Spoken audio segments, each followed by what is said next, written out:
नमस्कार दोस्तों, Indian polity की सीरीज में आज हम बात करेंगे संविधान सभा और संविधान का निर्माण। तो इसके अंतर्गत हम प्रमुख बिंदुओं के बारे में बात करेंगे।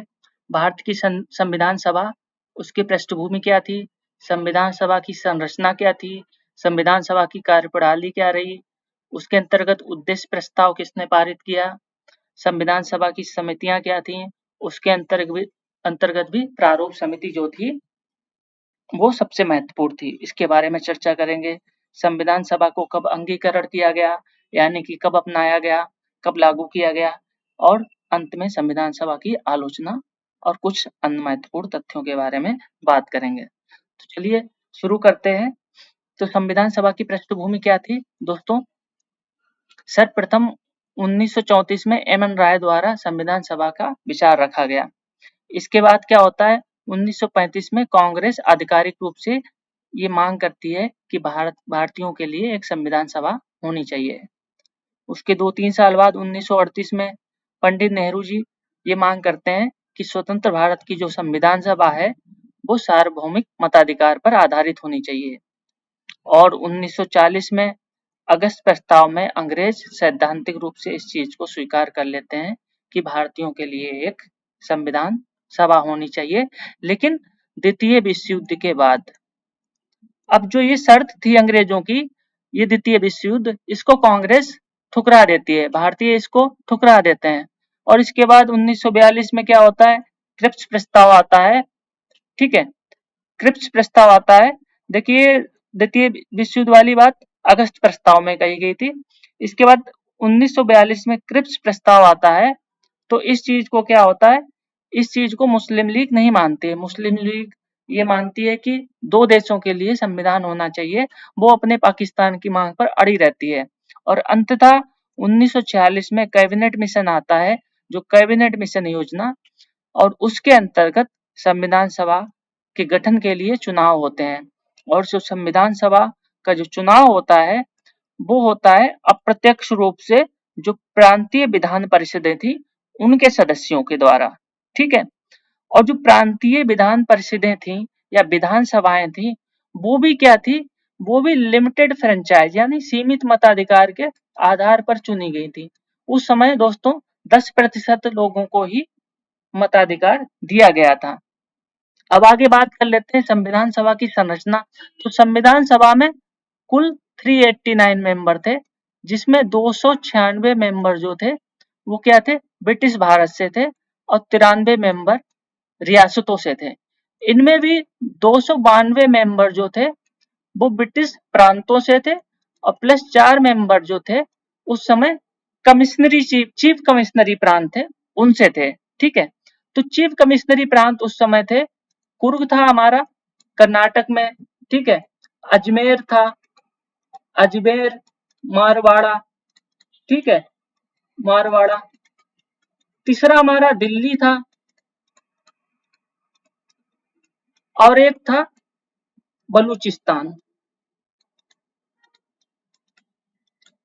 कौन सा था, बलूचिस्तान था। इसको ब्रिटिश बलूचिस्तान बोलते हैं। तो 4 कमिश्नरी प्रांत है। ये उसी तरह से हैं दोस्तों जिस तरह से आज भी हमारे यहाँ क्या होता है, केंद्र शासित प्रदेश होते हैं, जिनका जो प्रशासन है वो राष्ट्रपति के हाथ में होता है, और राष्ट्रपति जो लेफ्टिनेंट गवर्नर होता है उसके माध्यम से प्रशासन चलाते हैं, या फिर कमिश्नर नियुक्त किए जाते हैं इसके लिए। ठीक है, तो ये तो हो गई बात संरचना की। तो संविधान सभा क्या थी, आंशिक रूप से निर्वाचित थी और आंशिक रूप से मनोनीत थी। निर्वाचित कौन से थे, निर्वाचित ये 296 सदस्य थे, और मनोनीत कितने थे, 93 थे। ठीक है, और इनका भी जो चुनाव था वो किसके द्वारा किया गया था, विधानसभाओं के द्वारा, और विधानसभाओं के द्वारा अप्रत्यक्ष रूप से किया गया था। और विधानसभा स्वयं सीमित मताधिकार पर चुनी गई थी। ठीक है, यानी सीमित मतलब 10% मताधिकार ही था उस समय। आज तो सभी लोगों को, जो भी 18 वर्ष से ऊपर है, सभी को मताधिकार है, लेकिन उस समय ऐसा नहीं था दोस्तों। इसके बाद संविधान सभा की कार्यप्रणाली की बात कर लेते हैं। तो संविधान सभा की जो पहली बैठक हुई वो 9 दिसंबर 1946 को होती है, और इसी दिन जो मुस्लिम लीग है वो बैठक में भाग नहीं लेती है, और साथ ही साथ जो देशी रियासतें थी इनके सदस्य भी भाग नहीं लेते हैं। ये भाग क्यों नहीं लेते हैं देशी रियासत वाले? क्योंकि इन्होंने अभी तय ही नहीं कर पाया था कि वो स्वतंत्र रहें या भारत में शामिल हों। तो पहली बैठक में डॉक्टर सच्चिदानंद सिन्हा को अस्थायी अध्यक्ष चुना जाता है।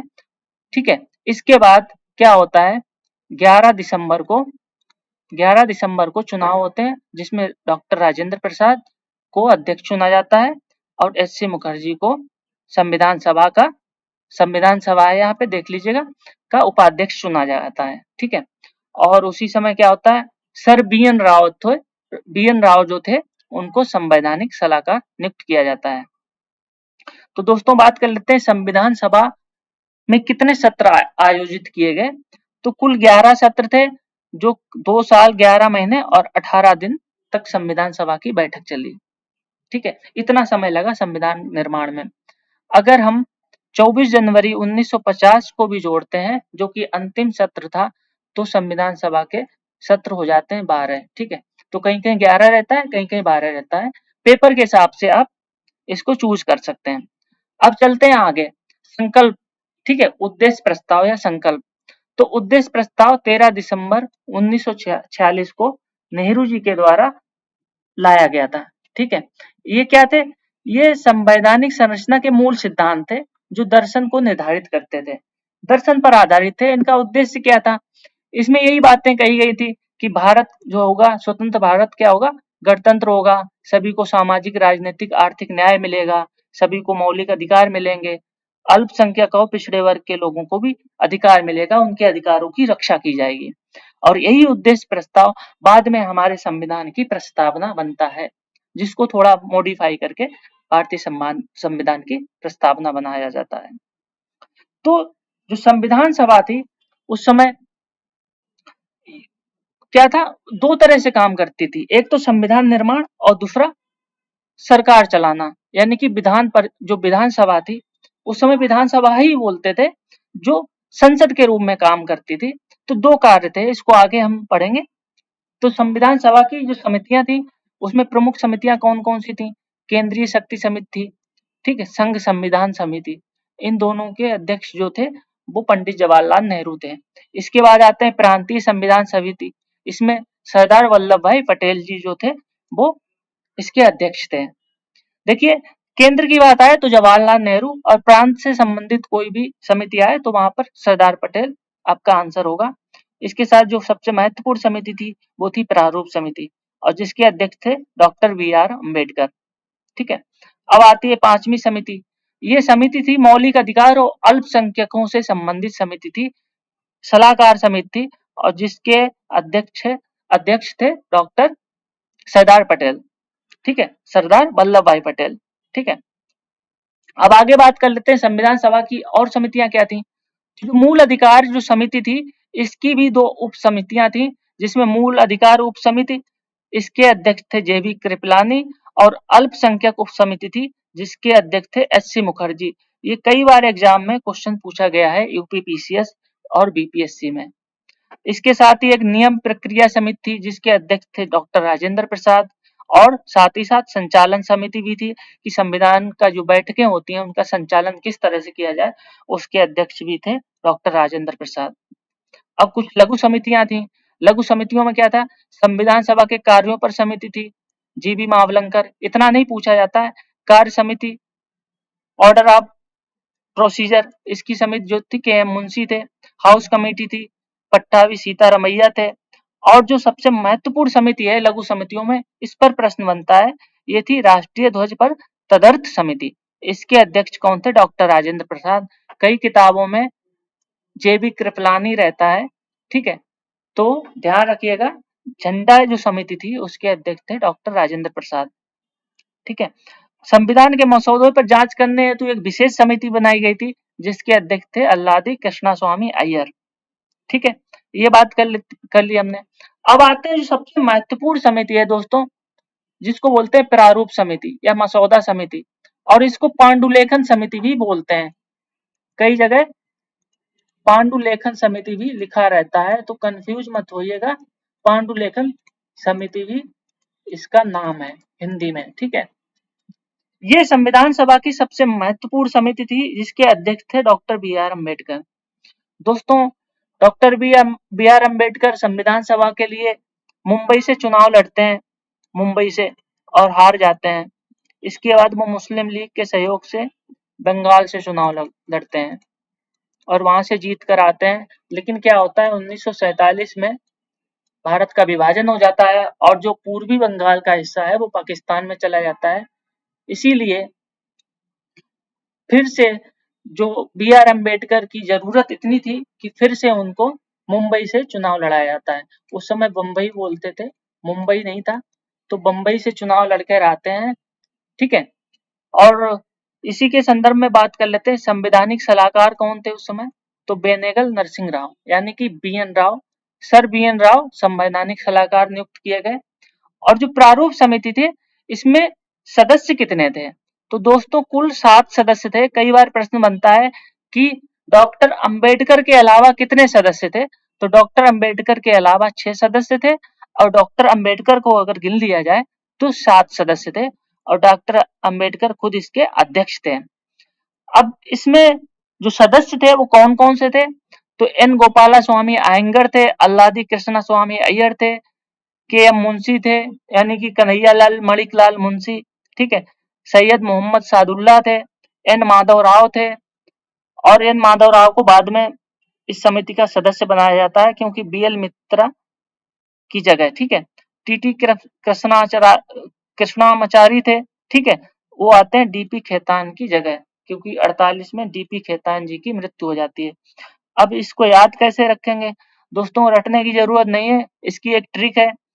देखिए यहाँ पे क्या है, गोपाला स्वामी, ठीक है, यहाँ पे है कृष्णा, तो गोपाल कृष्णा भगवान कृष्ण के नाम है। के एम मुंशी यानी कि कन्हैया लाल मणिक लाल मुंशी, ये भी भगवान कृष्ण का नाम है।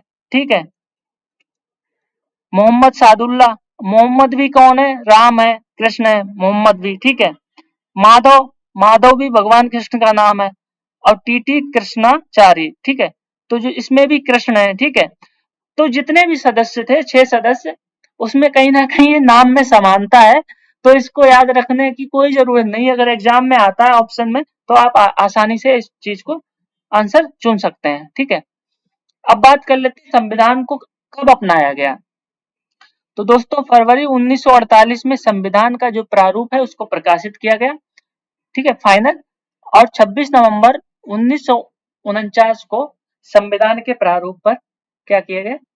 हस्ताक्षर किया गया अध्यक्ष ने। ठीक है, उस समय कुछ जो आर्टिकल्स थे हमारे, वो 15 आर्टिकल्स जो थे उसी दिन लागू हो जाते हैं, यानी कि 26 नवंबर को, और इसी दिन को विधि दिवस के रूप में मनाया जाता रहा है। लेकिन अब 26 नवंबर को क्या मनाते हैं? संविधान दिवस। ठीक है, संविधान दिवस मनाते हैं। शेष संविधान जो है वो 26 जनवरी 1950 को लागू हुआ। ठीक है, हमने संविधान अंगीकार कब किया? 26 नवंबर को, लेकिन पूर्णतया लागू कब किया? 26 जनवरी 1950 को, क्योंकि 26 जनवरी वो विशेष दिन था जब कांग्रेस ने गणतंत्र की यानी स्वतंत्रता की मांग की थी। तो स्वतंत्र तो भारत हो गया 15 अगस्त 1947 को, लेकिन अब दिन कोई बचा नहीं, तो इसीलिए 26 जनवरी को गणतंत्र दिवस मनाने का फैसला किया। इसीलिए जो शेष संविधान का जो भाग था वो 26 जनवरी 1950 को लागू होता है।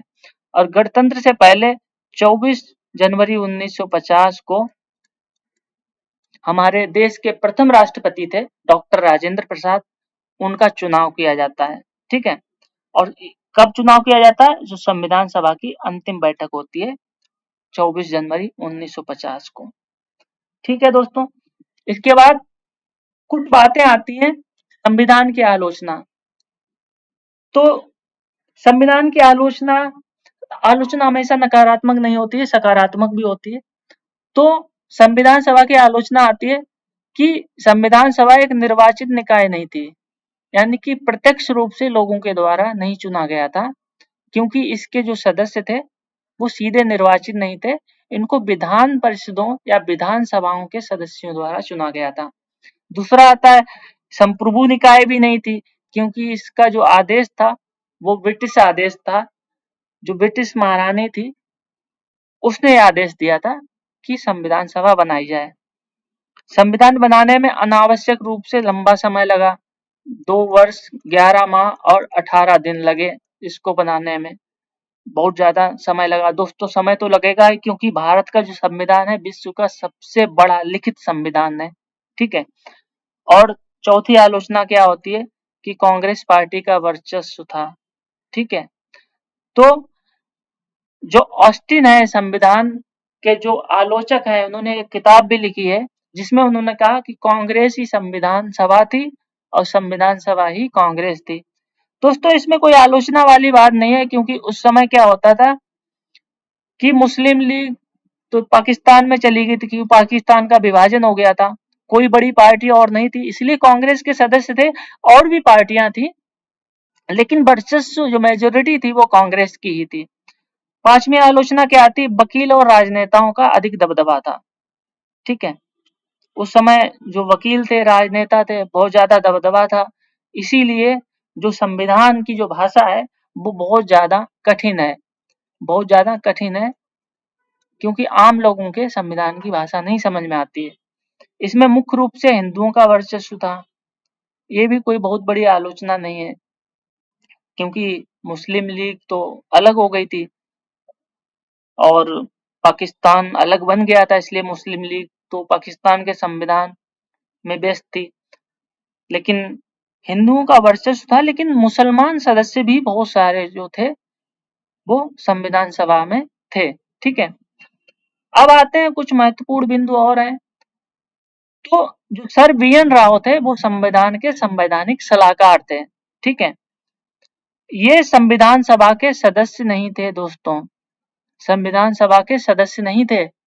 ये क्या थे? संवैधानिक सलाहकार थे। ये आईसीएस अधिकारी थे और इनको एक और देश बर्मा के संविधान को बनाने का श्रेय जाता है। बर्मा के संविधान को। ठीक है। इसके बाद ये जम्मू कश्मीर रियासत के प्रधानमंत्री भी बनते हैं और इंटरनेशनल कोर्ट ऑफ जस्टिस है, उसमें न्यायाधीश भी बनते हैं। इंटरनेशनल कोर्ट ऑफ जस्टिस, उसमें भारत के पहले न्यायाधीश भी बनते हैं। इसके बाद और महत्वपूर्ण जानकारी क्या है? जो संविधान सभा में एकमात्र महिला जो थी, मुस्लिम महिला, वो थी बेगम एजाज रसूल। ठीक है। एकमात्र मुस्लिम महिला थी। ठीक है।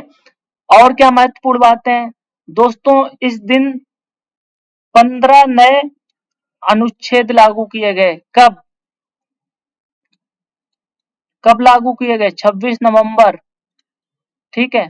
1949 को 15 आर्टिकल लागू किए गए। ठीक है। कौन कौन से थे ये आर्टिकल? पांचवा नागरिकता से संबंधित, छठा, सातवां, आठवां, नौवां और 60 राष्ट्रपति चुनाव से संबंधित, क्योंकि इसको लागू करना जरूरी था, तभी राष्ट्रपति का चुनाव हो सकता था। 324।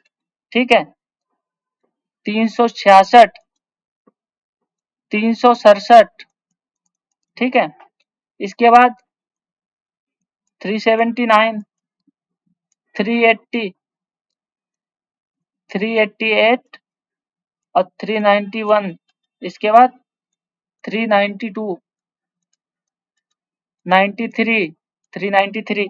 इसके बाद ये 15 आर्टिकल थे, और ये आर्टिकल किसमें मेंशन थे? 380 में। इसीलिए कहीं कहीं क्या होता है, 16 अनुच्छेद की बात आती है। अगर इसको भी इंक्लूड कर लिया जाए, क्योंकि ये भी लागू हुआ था, इसके इतर भी जो आर्टिकल थे इसी में मेंशन थे, इसलिए 16 भी लिखा हुआ आता है, लेकिन मुख्य रूप से आप 15 मान के चलिए, क्योंकि एम लक्ष्मीकांत की बुक जो है, पुस्तक है, उसमें 15 आर्टिकल मेंशन है। ठीक है। तो 26 जनवरी 1950 को हमारा जो संविधान है पूर्ण रूप से लागू हो जाता है।